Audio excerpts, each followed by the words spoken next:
근데 이제 문제가 되는 거는 이제 이 윤석열 대통령이 노골적으로 이제 4월 18일이 되게 되면 두 명의 헌법재판관이 이제 임기가 종료되는데 더 이상 진행이 어렵게 되니까 시간을 질질 끌면서 이제 4월을 넘기려 한다. 이제 이런 어떤 이제 예상이 되고 있어요.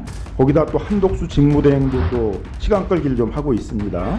이러다 보니까 더욱더 이제 국정이 혼란스러운 상황이고 국가적인 이미지나 신뢰가 떨어지는 그런 상황인 것 같습니다. 그럼 이제 탄핵 재판을 신속하게 좀 진행해야 되는 문제가 있어요. 네. 먼저 이제 20달부터 안 받고 있는데 안 받을 때는 어떻게 법원에서 처리를 할 수가 있습니까?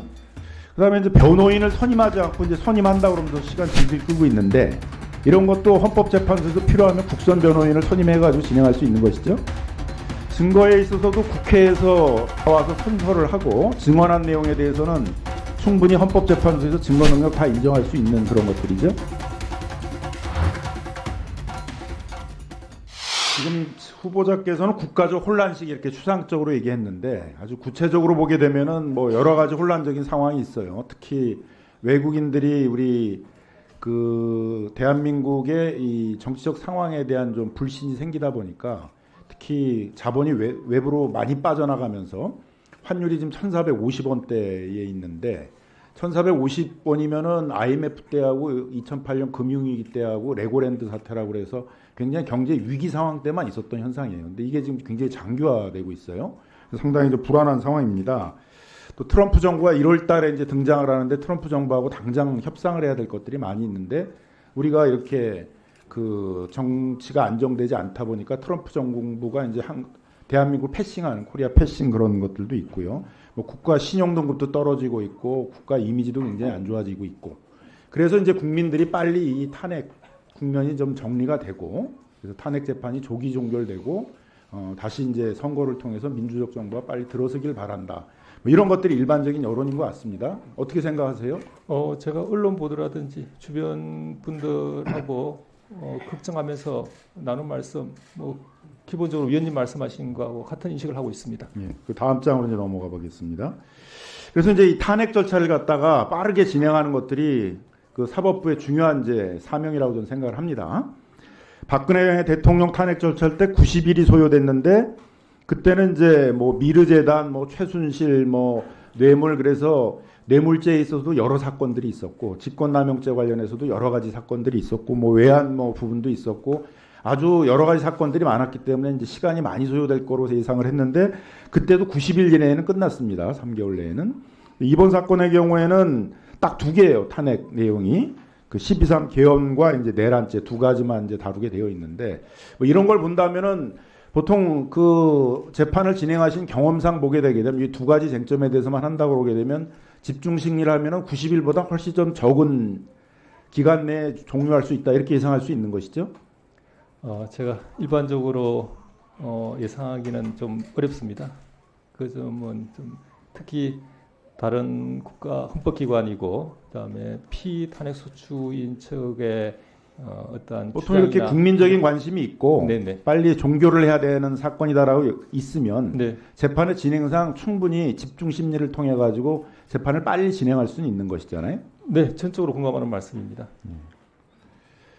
근데 이제 문제가 되는 거는 이제 이 윤석열 대통령이 노골적으로 이제 4월 18일이 되게 되면 두 명의 헌법재판관이 이제 임기가 종료되는데 그때를 넘기기만 하게 되면 이제 현재의 6명에서 2명이 빠지면 이제 더 이상 진행이 어렵게 되니까 시간을 질질 끌면서 이제 4월을 넘기려 한다. 이제 이런 어떤 이제 예상이 되고 있어요. 거기다 또 한독수 직무대행도 또 약간은 동조를 해가지고 헌법재판관 3명을 빨리 지명해야 되는데 시간 끌기를 좀 하고 있습니다. 이러다 보니까 더욱더 이제 국정이 혼란스러운 상황이고 국가적인 이미지나 신뢰가 떨어지는 그런 상황인 것 같습니다. 그리고 다음 장을 좀 넘겨줘 보세요. 그래서 이제 물어보도록 하겠습니다. 이제 후보자도 마찬가지인데 국회가 이제 대법관에 대해서 임명 동의를 하게 되면 그걸로 끝나는 게 아니라 그 대통령이 임명을 해야 되잖아요. 그렇습니다. 지금은 이제 직무대행이 임명을 해야 됩니다. 근데 이거에 대해서 논란이 있어요. 후보자께서는 어떻게 생각하시나요? 지금 우리 국회에서 후보자에 대해서 임명 동의를 하게 되면 직무대행자가 임명할 수 있다라고 생각하십니까? 제가 서면 답변에서도 상세히 말씀드린 바와 같이 결론적으로 저는 임명할 수 있다. 근거는 뭡니까? 있습니다. 논거는? 대법원장이 실질적으로 관련 법령에 따라 재청권을 행사했고 대통령이 그 재청을 수용해서 국회에 임명 동의 요청서를 보냈습니다. 그리고 국회가 오늘 이 청문회를 거쳐서 저를 대법관으로 적격이 있다고 판단해서 동의해 주신다면 실질 요건은 다 갖추었다고 생각이 듭니다. 예. 그렇게 된다면 임명 동의안 보낸 취지라든지 아니면 우리 헌법에서의 그런 달성하는 목적이 충분히 이루어졌다고 생각합니다. 그럼 헌법재판관 어떻습니까? 헌법재판관에 대해서는 이미 3인에 대해서 국회에서 인사청문회 절차를 끝내고 네. 아마 국회에 이제 곧 그 의결을 받을 것 같은데 네. 그런 경우엔 직무대행이 헌법재판관을 임명할 수 있다고 생각하십니까? 제가 이해하는 헌법 규정과 헌법 내용에 비춰보면 국회 선출 몫인 헌법재판관 3인에 대해서는 국회에서 적법 절차에 따라서 선출 결의를 한다면 역시 임명권자가 임명을 해야 되는 것으로 생각합니다. 예. 그러니까 후보자도 얘기했듯이 대법관도 그렇고 헌법재판관도 그렇고 국회에서 뭐 추천 의결이든 임명 동의 의결이든 하면 네. 직무대행자는 선임해야 된다 그런 생각이신 거죠. 그리고 그건 할 수 있다 정도의 문제가 아니라 우리 헌법 66조 2항에 되게 되면 헌법 수호 의무의 내용 중에 이 헌법기관을 구성해야 되는 의무도 있으니까 그것도 책임이라고 생각을 하시는 거죠. 빠른 시일 내에 임명해야 되는. 네, 위원님 의견에 동의합니다. 자, 그런데 이제 문제가 되는 거는 이제 어쨌든 그 다음 장을 좀 넘겨줘 보세요. 이게 많이 이제 시간을 끌고 있는데 그럼 이제 탄핵 재판을 신속하게 좀 진행해야 되는 문제가 있어요. 네. 먼저 이제 송달부터 안 받고 있는데 이렇게 이제 그 상대방이 송달을 안 받을 때는 어떻게 법원에서 처리를 할 수가 있습니까? 송달은 기본적으로 법원, 탄핵 심판을 말한다면 헌법재판소의 책임이고 권한입니다. 우리 법이 그러한 경우까지 예상해서 유치 송달 같은 보충 송달 방법이나 발송 송달 등 조치를 다 갖춰놓고 있습니다. 네, 그러니까 보충 송달, 유치 송달하고 그것도 안 받게 되게 되면 발송 송달을 처리할 수 있는 것이죠. 네, 지금 헌법재판소 그렇게 하겠다고 그러는 것이죠. 네, 재판기관의 책임하에 그렇게 할 수 있고 또 해야 되는 것으로. 그런데 변론도 집중해서 할 수가 있는데 뭐 네. 일주일에 2번씩 뭐 한 대라든가 이런 것도 충분히 가능한 거죠. 탄핵 재판에서도. 사건에 따라서 그리고 신속한 재판과 공정한 재판을 동시에 충족시켜야 될 사안이라면 당연히 그렇게 하고 또 할 수도 있다고 생각합니다. 그다음에 이제 변호인을 선임하지 않고 이제 선임한다 그러면서 시간 질질 끌고 있는데 이런 것도 헌법재판소에서 필요하면 국선 변호인을 선임해가지고 진행할 수 있는 것이죠. 일반적으로 위원님 말씀하신 그런 절차가 있고 또 그에 따른다고 저는 생각합니다. 증거에 있어서도 국회에서 와서 선서를 하고 증언한 내용에 대해서는 충분히 헌법재판소에서 증거 능력 다 인정할 수 있는 그런 것들이죠.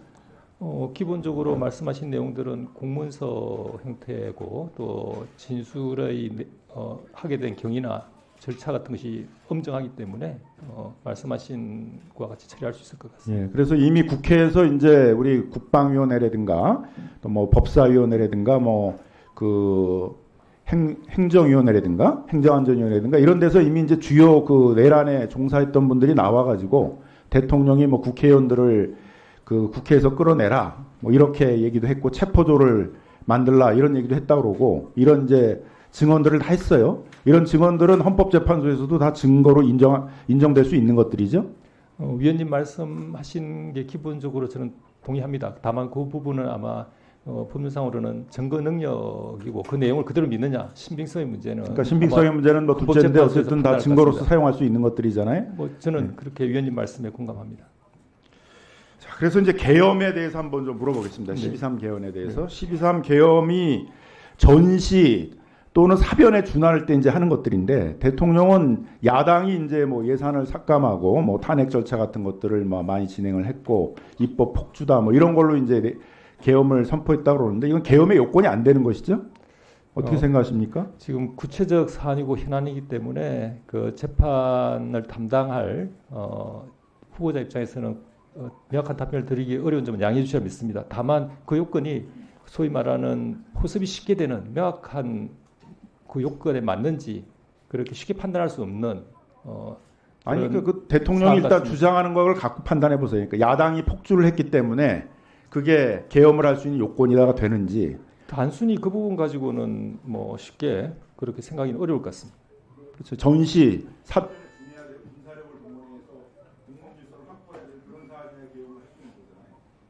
제가 답변 드려도 되겠습니까? 네. 제가 다시 말씀드리지만 일반적으로 우리가 쉽게 예상할 수 있는 그런 헌법이 예정했던 전시 사변 또는 이에 준하는 사안으로 쉽게 생각되지는 않는 경우입니다.